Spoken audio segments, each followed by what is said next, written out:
muy buenos días amigos. Estamos en casa de uno de nuestros autores favoritos en temas políticos y en temas económicos y en temas sociales, lógicamente. Es un hombre al que ya hemos entrevistado en alguna ocasión en este programa, hace ya tiempo. Nos tiene un poco abandonados, la verdad nos tiene un poco abandonados. Bueno, yo estoy a la espera de que me llaméis vosotros, que sois los que mandáis. Bueno, pues ya han oído usted la voz de nuestro querido amigo Enrique Miguel Sánchez Motos, que está aquí con nosotros para charlar un poco de lo que ha pasado este año. Enrique, ¿qué tal estamos? Pues personalmente muy bien, estoy contento, feliz con la familia, todo bien. Si me hablas de España, es otra cosa. Es otra cosa. Bueno, pues vamos a hablar de España entonces. Vamos a ello cuando quieras. Vamos a ello. Estamos haciendo, o vamos a hacer, un resumen del año 2023. Bien. Año que yo considero crucial en la historia de España. Bueno, la verdad es que últimamente casi todos los años son cruciales, pero este es más crucial porque digamos que todo el mundo ha enseñado, o casi ha enseñado su verdadera cara. Quizá el público, el pueblo en general, no se haya enterado, pero los que estamos un poco avisados creo que ya sabemos quién es quién y a quién está jugando. ¿Qué te parece a ti cómo ha sido este año 2023 de cara a esa sociedad española y sobre todo a la gobernanza, palabra que a mí no me gusta pero está de moda, de esa sociedad? Bueno, en primer lugar, creo que has utilizado un adjetivo muy preciso. El 2023 ha sido políticamente un año crucial, porque como tú muy bien dices, las cartas se han puesto muy boca arriba. Hubo una primera etapa muy positiva, que fue cuando en mayo, el 28 de mayo, las elecciones autonómicas empezaron a quitar territorios, y de hecho quitaron muchos al Partido Socialista, y fue una etapa que habría mucha esperanza, pues porque realmente el elemento crucial para España es Sánchez. Pero luego, lamentablemente después, en el 23 de julio, las cosas no caminaron por el camino que tendrían que haber caminado, por pequeñas cosas que cabe luego analizar, como fue pues simplemente el que el intento del PP de considerar que Vox era el voto inútil, pues dio digamos, el resultado contrario, ya que en muchos sitios Vox no llegó a conseguir un diputado, pues a lo mejor por 3.000, 4.000, 5.000 votos, mientras que le sobraron pues 30.000, 10.000, 20.000 al PP en ese sitio que hubiesen permitido llegar a la mayoría absoluta. Pero en fin, el caso es que llegamos a esa situación y esa situación ha desembocado en la situación tremenda en la cual estamos, en la cual una persona pues ha optado por llegar al poder a cualquier precio, y el precio es inclusive atacar el fundamento de la nación española, como es atacar su unidad. Enrique, veo que tú partes de la base de que las elecciones han sido limpias. Hay gente que opina, y de hecho hay una serie de asociaciones y movimientos que están tratando de demostrar que quizá han bailado 1 millón de votos por diversas circunstancias y diversos sentidos. Concretamente, una amiga mía, Pilar Baselga, pues ha puesto en marcha un tema que es el siguiente, y es que es obligatorio, lo marca la ley, que hay que, una vez pasadas las elecciones a los 5 días, hay que comprobar esos datos que se adelantan con las actas, algo que no se está haciendo desde la época de Aznar, curiosamente. Y bueno, pues ellos se apoyan en eso. También se apoyan en que esa precipitación de hacer unas elecciones en el mes de julio, el mes más caluroso, con más problemas también de movimiento por las vacaciones, etcétera, puede haber sido una trampa útil para mejorar los resultados. ¿Qué opinas tú de ese tema? Bueno, respecto al primer tema, a que haya habido fraude electoral, no tengo opinión, sinceramente. Creo que hay que esperar a que quienes lo están investigando pues aporten datos y en su caso los lleven al Tribunal Electoral Central y, en fin, a donde proceda para que se llegue a dictaminar. Por lo tanto, sobre eso no tengo opinión. Ahora, en cuanto a lo del 23 de julio, sí. Lo que demostró ahí a Sánchez es que tiene una inteligencia muy fina. Es realmente una persona que se dio cuenta que con la situación territorial que se había producido, esperar, como estaba previsto, hasta finales de año para convocar las elecciones generales hubiese supuesto un desgaste a nivel territorial. Y él quiso, y lo hizo, anticiparse a ello diciendo, bueno, voy a convocar unas elecciones inmediatas ahora en julio, cosa que nos sorprendió a todos, pero que realmente, analizado claramente, es un signo de inteligencia política por su parte para conseguir lo que ha conseguido, el que aún la presión sobre él no hubiese sido tan fuerte y que hubiese podido salir adelante. Y digo esto ¿por qué? Porque si en el interregno las autonomías le hubiesen presionado hasta diciembre, hasta este mes de ahora, pues realmente él habría tenido que estar a la defensiva.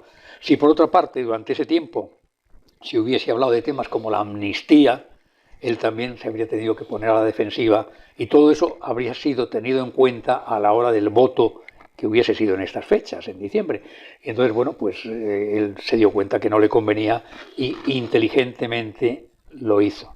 Porque realmente hay algo que no se le puede negar a Pedro Sánchez, y es que tiene una inteligencia que yo llamo diabólica, porque sabe manipular las cosas para que inclusive las mentiras que dice luego parezca que se desvanecen de cara a las siguientes elecciones y que la gente se olvida. Y entonces, bueno, pues ahí hay algo maléfico que está llevando a España a una situación terrible y que en estos momentos ya es, como tú has dicho antes, una situación, a mi modo de ver, crucial. Bueno, lo de maléfico es una cosa que me apunto a esa definición. Lo que pasa es que yo ya no estoy tan seguro, hace mucho tiempo que no estoy tan seguro que, en definitiva, Pedro Sánchez no sea más que un peón de brega. Muchas veces pienso que simplemente hace lo que le dicen que haga y está muy bien asesorado. Tú le das todo el mérito a él. Yo se lo doy más bien a quien esté detrás de él, que es un enemigo de España, indiscutiblemente. Pedro Sánchez también lo es. ¿A ti qué te parece? ¿Que es auténticamente libre o está muy sujeto a terceros? Bueno, todo el mundo estamos en la vida de alguna forma condicionados por el contexto, eso es normal.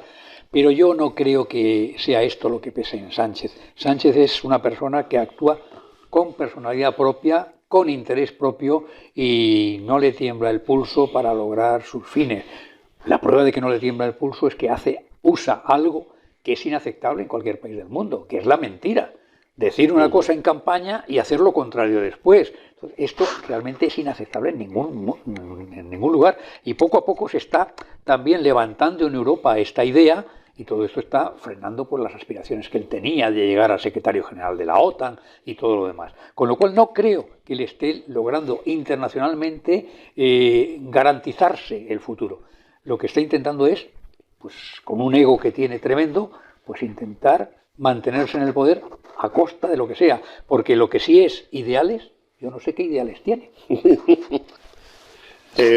Me has comentado una cosa muy interesante. Nos vamos a desviar del tema principal al que volveremos ahora después, pero recientemente este sujeto que dice que es el presidente del Consejo de Ministros de España se ha presentado en Bruselas y bueno, pues ante el plenario de la Europa Unida, esa Europa Unida que cada vez está más desunida en ciertos aspectos, pues digamos que ha faltado al respeto a los propios diputados europeos, concretamente a un tal Weber, que creo que es un hombre muy importante porque es el que representa al conjunto de la derecha en toda Europa, y este hombre ha dicho muy clara y muy concisamente aquello de si el señor Sánchez pretende en un futuro pues ocupar algún puesto internacional, que se olvide, ¿no? Quizá ese ego del que tú hablas le está empezando a pasar factura. Yo creo que sí. Y es que realmente es ahí donde hay que atacar a Sánchez. En este tipo de contradicciones gravísimas que tiene. Pero además hay que atacarle en lo más profundo. Porque claro, aquí yo veo que hay un problema que tiene la derecha en general, y es que a mi modo de ver no sabe atacar a la izquierda, sino que se contenta con defenderse, se agacha y se defiende. ¡Ay, fascistas! ¡Ay, Dios mío! Tal. No, mire usted, no me quiero defender. No me quiero defender. Voy a atacarle a usted porque usted apoya el comunismo en Cuba y en Venezuela. ¿Qué críticas le hace usted? Ninguna. Con lo cual la prueba está hecha. Pero es que además usted sigue aún creyendo en el marxismo. Pero vamos a ver si su vicepresidenta segunda de Trabajo ha publicado hace año y medio, en el 2021, ha publicado una nueva edición del Manifiesto Comunista para celebrar el centenario del Partido Comunista de España. Y ella ha puesto un prólogo elogioso a esta nueva edición. Vamos a ver, ¿qué me está usted diciendo? Si en ese texto se dice literalmente derogar por la violencia el orden social existente, bueno, si usted es esto lo que considera demócrata, pues no, mire, no lo es. Es más, esto ha sido la norma que han aplicado en los 30 países que en el mundo ha habido que han sido comunistas, y todos han desembocado en regímenes criminales. Por tanto, tengo que atacarle a usted, señor Sánchez. Si usted realmente no se da cuenta de que la ideología marxista es una ideología criminal, por favor, léase mi libro. Bueno, ahora después entraremos en tu libro sobre el comunismo, pero lo cierto es que esta señora, que es la vicepresidenta segunda, como tú dices, tiene cada salida de pata de banco que da mucho juego a los periodistas críticos.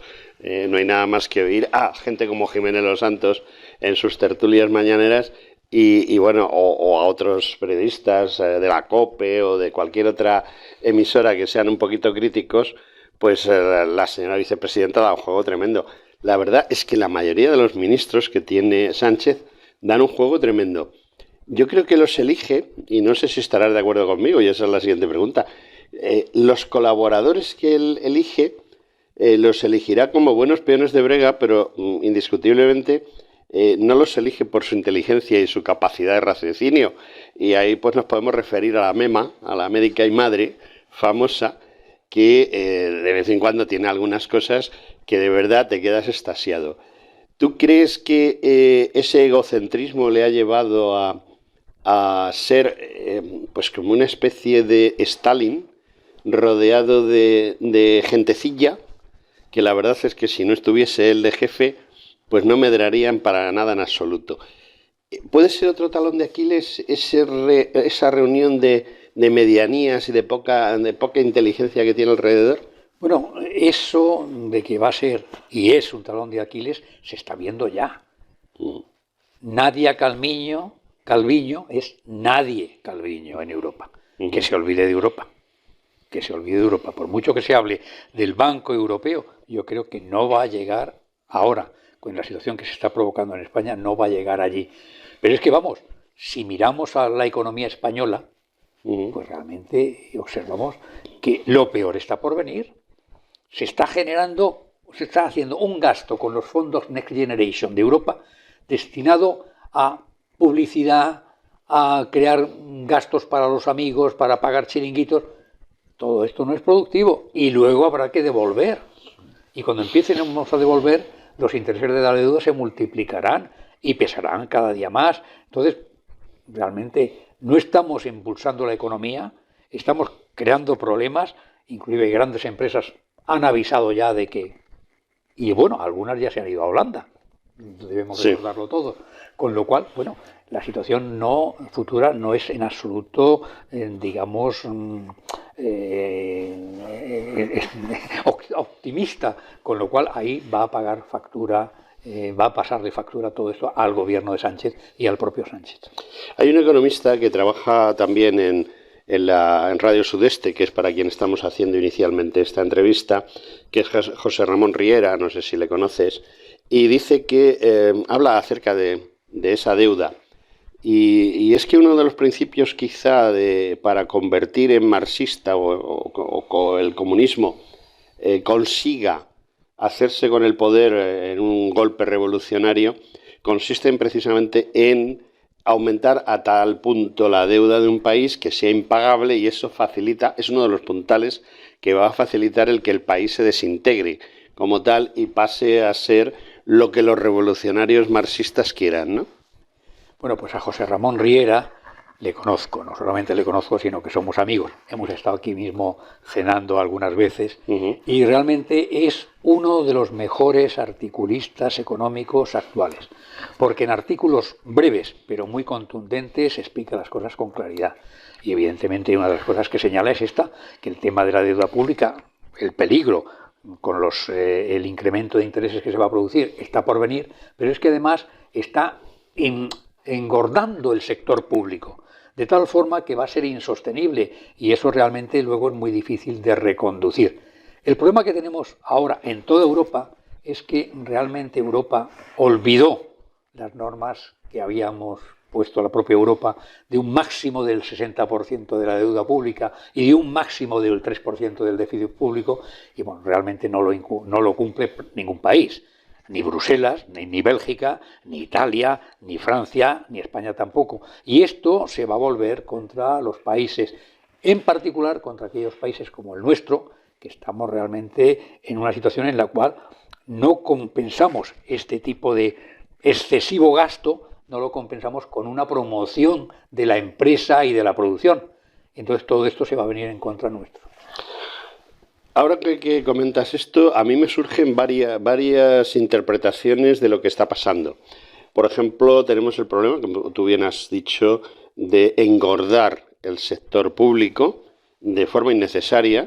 Es curioso, hace años, en 1975, el sector público era mucho más pequeño que ahora mismo.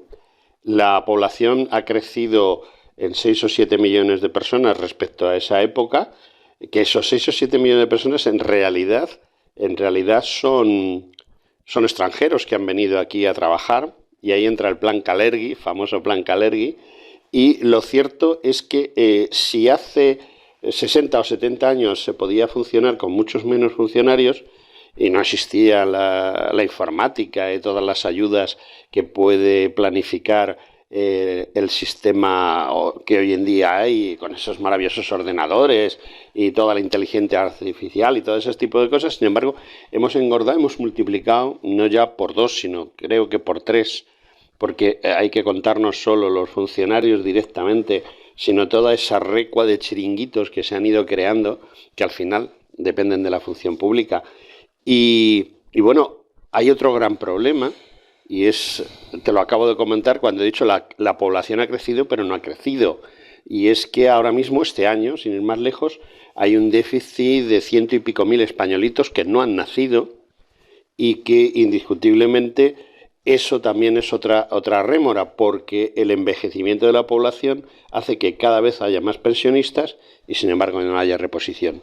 Es decir, nos encontramos a futuro, y desde luego esta gente está encantada, Pedro y sus adláteres están encantados con que crezca ese déficit y que no haya esa reposición de españoles, que aumente el número de funcionarios, etcétera. ¿Están provocando ellos, crees tú que realmente están provocando ellos el desastre? Bueno, evidentemente las pautas económicas que está siguiendo Sánchez llevan al desastre. Y cuando hablamos de la función pública, ese incremento tremendo de la función pública, que como muy bien has dicho, no se trata solamente de funcionarios por oposición, que ya no hay casi oposiciones, sino se trata de contratados, en muchos casos a dedo, de muchos puestos de libre designación, de muchos puestos de confianza, etcétera, etcétera, que están engordando el gasto público destinado a la función pública.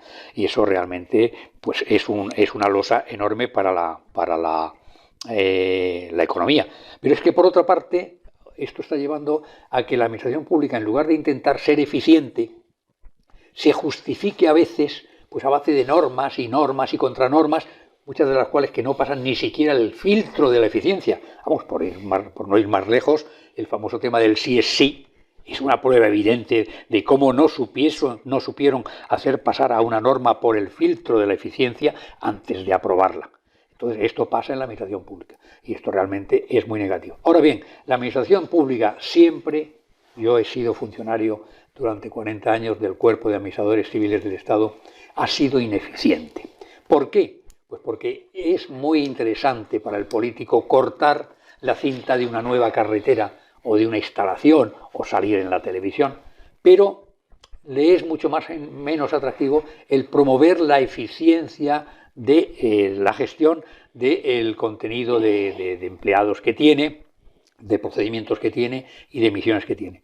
Y eso es un gran error, porque al mismo tiempo es realmente factible de hacerlo, el lograr esto, y cuando lo logras, los empleados están más contentos y aportan su creatividad. Porque yo, en contra de lo que se dice muchas veces, oiga, es que el funcionario público lo trabaja. No ese es el problema. Es el sistema de la función pública el que lleva al funcionario a decir, mira, como no me piden que haga nada, pues me voy a tomar un café. Pero es el propio sistema el que crea este problema, y es un problema a futuro que hay que resolver.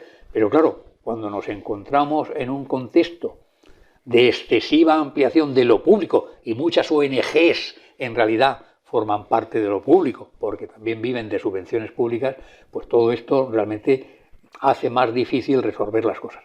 Yo espero, o desearía, que ahora que hay gobiernos de PP y de Vox en muchas autonomías, que este elemento de la eficiencia del sector público lo tomen seriamente y lo hagan marchar. Porque yo voy a decir una cosa, ser eficiente en el sector público no implica ahora expulsar a los empleados públicos que haya, tanto funcionarios como laborales, sino es el darles posibilidad de que su creatividad y su utilidad pues se ponga en marcha. Y eso al final redunda en beneficio del ciudadano y redunda también en beneficio de la propia administración pública y hasta de los propios empleados públicos. Pero eso hay que hacerlo. Que no piensen que sin meter la mano en los temas de eficiencia en la gestión pueden lograr un buen trabajo en las autonomías que ahora están gobernando el PP y Vox, y las que está gobernando solo el PP. La verdad es que llevas muchísima razón. Yo he sido funcionario público por oposición 3 veces. Tres oposiciones me presenté, 3 plazas conseguí, 2 trabajé en ellas y llegué a las conclusiones que tú has tenido. Sobre todo según iba pasando el tiempo. Es decir, en 1975 la eficiencia del trabajador público era mucho mayor que hoy en día, porque con el paso del tiempo ha ido primando, y sobre todo lo he vivido en los últimos años, a partir del 2000, se cambiaron muchas normas y muchas reglas del juego, y las posibilidades de ascenso dentro de la función pública y las posibilidades de mejores remuneraciones económicas dentro de la función pública acabaron estando ligadas a lo bien que te llevabas con los jefes, con los políticos. Y normalmente quien mejor se lleva con los políticos es el que dice sí, guana, pero el que plantea, oiga, mire, tenemos este problema, pues el político al final dice, usted tiene el problema, yo no, de modo que usted tiene un problema. Y al final el funcionario se acaba cansando, ¿no? Y acaba diciendo, bueno, pues si nadie quiere que esto funcione, pues yo tampoco. Y no funciona. Y se ve, por ejemplo, con el SEPE, todo el tema del paro, la seguridad social, etcétera, que está actualmente colapsado y va a seguir estando colapsado. Pero hay un colapso. Has sacado todo este tema a colación y yo te voy a desviar nuevamente, nos vamos a desviar de nuestro origen. Se prevé que prontamente haya unas elecciones tanto en Vascongadas como en alguna otra región de las que no van por el artículo de todas juntas.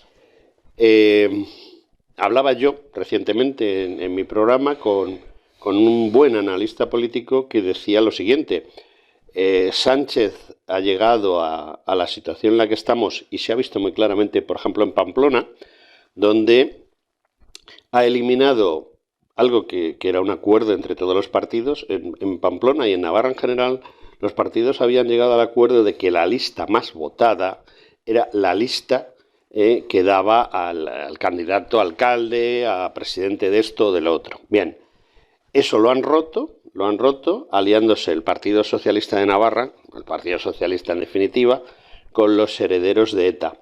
Y eso en Vascongadas puede suceder, de hecho va a suceder, todos los analistas lo dicen. Y me comentaba este analista el gran problema que va a surgir el día siguiente a las elecciones vascas.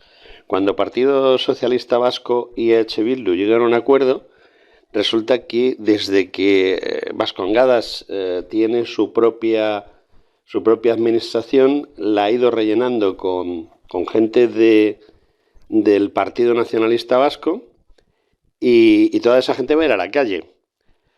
Pero eso es un ejemplo de lo que puede pasar en toda España, no solo allí. Es otro desastre, va a ser otro desastre el que toda esa gente que ya institucionalmente son funcionarios o funcionarios contratados, el día que vayan a la calle, porque ha cambiado el gobierno, eso puede ser un elemento desestabilizador muy grande de esta sociedad democrática que ya está totalmente desestabilizada. Bueno, como tú ya sabes, los funcionarios, por definición, no pueden ser expulsados. Los funcionarios, pero como la mayoría son contratados... Lo único que pasa es aquellos que son, digamos, puestos de libre designación, eso sí, esos son un número, obviamente en el contexto del personal funcionario, un número menor, pero sí que ellos van a poder ser, evidentemente, despedidos. Pero también hay muchos puestos de libre designación o de confianza que se han nutrido pues a base de gente que está muy próxima al partido gobernante. Y luego hay fórmulas ilegales, aunque nadie quiere reconocerlo, que hacen que esas personas, una vez que han sido cesadas, siguen recolocadas en otros puestos a los cuales legalmente no tendrían derecho, más que porque existen normas que en su naturaleza son ilegales. Pero esto sería un tema técnico que habría que hablar en otro momento. Pero sí, realmente estamos con este tipo de actuaciones, de incremento del personal público que no es de oposición, y con el incremento de las estructuras para puestos, digamos, de confianza, etcétera, etcétera, estamos volviendo al siglo XIX, que era el famoso tema de las cesantías. Y entonces, la alternancia, que cuando llegaba un partido pues se traía a los suyos y despedía a los otros. Entonces esto no es bueno para la administración pública, porque la administración pública necesita profesionalidad, y donde se debería actuar sería en sentido inverso, intentar que los funcionarios sean profesionales para que no estén al albur. Por ejemplo, Francia o Alemania es un caso de este tipo. Son mucho más profesionales que en España, infinitamente más. Y eso hace que cambie el gobierno o no cambie, realmente esa estabilidad de los puestos altos, de directores generales inclusive, pues resulte que no se ve afectada, puesto que el gobierno que entra sabe que son instrumentos para hacer que funcionen las cosas correctamente. Y él podrá dictar las políticas que quiera, pero ellos son los instrumentos a hacerlo. Y eso evita pues muchos temas, inclusive la famosa corrupción. Pensemos en la corrupción de los ERE, que ha sido la corrupción más importante que ha habido en toda Europa en muchísimos años, que han conseguido políticamente desde arriba crear unas normativas que nadie se atrevía a cuestionar, porque claro, como tú muy bien has dicho, han estado nombrados desde arriba y nadie se quería oponer. El único que se opuso, y un poco, fue el interventor general de Andalucía, pero también callándose y sin querer llegar hasta el fondo del asunto. ¿Por qué? Pues porque había sido nombrado también por ellos. Entonces, este es un problema muy grande porque realmente perjudica al funcionamiento de la administración pública, perjudica al ciudadano y abre una gran puerta a la corrupción.